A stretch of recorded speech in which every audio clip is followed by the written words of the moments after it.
than just a wedding without you for the rest of our lives. With all that we have, we turn black and he came. And every moment we choose you.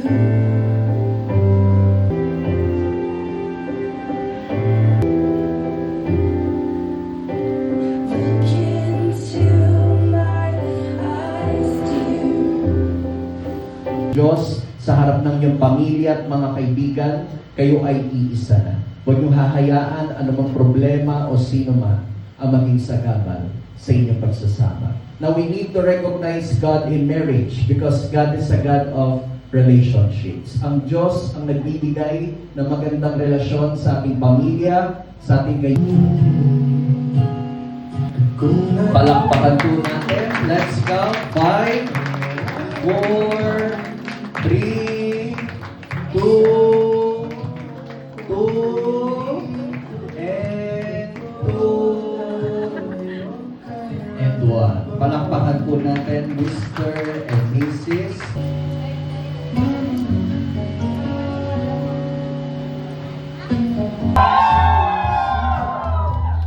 Mr. and Mrs. Olavarez!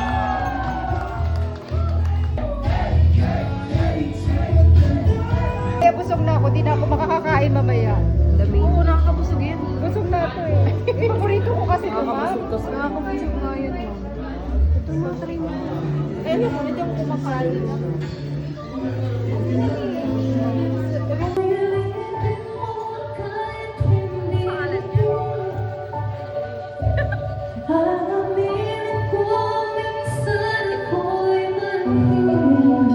Po na appreciate namin lahat ng efforts ninyo. Maraming salamat po sa pagpunta. Sana po lahat tayo ay makauwi ng maayos sa ating mga tahanan. At God bless you all. Salamat. Again, congratulations, Dave and Vicky. So to end the program, I'll be asking everybody to please stand kind of to the newlyweds, kaya po bang gawin yun?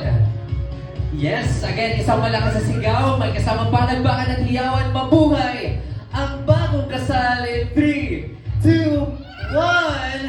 Mabuhay ang bagong kasal! Congratulations, Mr. and Mrs. Alapides. This has been your host, Jason Evo. Sa lahat po ng gusto magpa-picture, lapit na po tayo sa gitna. God bless everyone. Good night. It's party time!